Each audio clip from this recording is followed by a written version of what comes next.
যাদের আইফোনে imo, Messenger, হোয়াটসঅ্যাপের সব কল রেকর্ড ডায়ালের মধ্যে চলে আসে, তো তারা কিভাবে এই সিস্টেমটা বন্ধ করবেন আমি আপনাদেরকে এখন দেখাবো।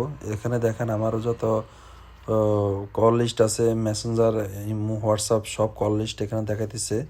তো এখন আপনি কি করবেন, প্রথমে আপনার ফোনের এই ইমো, মেসেঞ্জার অথবা হোয়াটসঅ্যাপ যেখানে যান, যাওয়ার পরে রিকোয়ার ফেস আইডি এটাতে ক্লিক করলে ওই আপনার সব ডায়াল কল এখান থেকে চলে যাবে। তারপরে আপনি হোয়াটসঅ্যাপে গেলেন, যাওয়ার পরে এখান থেকে রিকোয়ার্ড ফেস আইডি এখানে ক্লিক করলে তারপরে হোয়াটসঅ্যাপের যত ডায়াল কল আছে এগুলো সব অটোমেটিক চলে যাবে। তারপরে আপনি এখান থেকে এই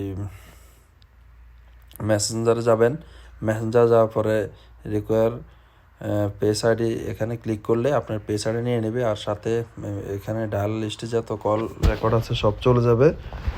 তো অনেকে এই সিস্টেমটা জানে না, তো ভাবলাম এটা শেয়ার করি আপনাদের মাঝে। ভালো হলে সাবস্ক্রাইব করবেন।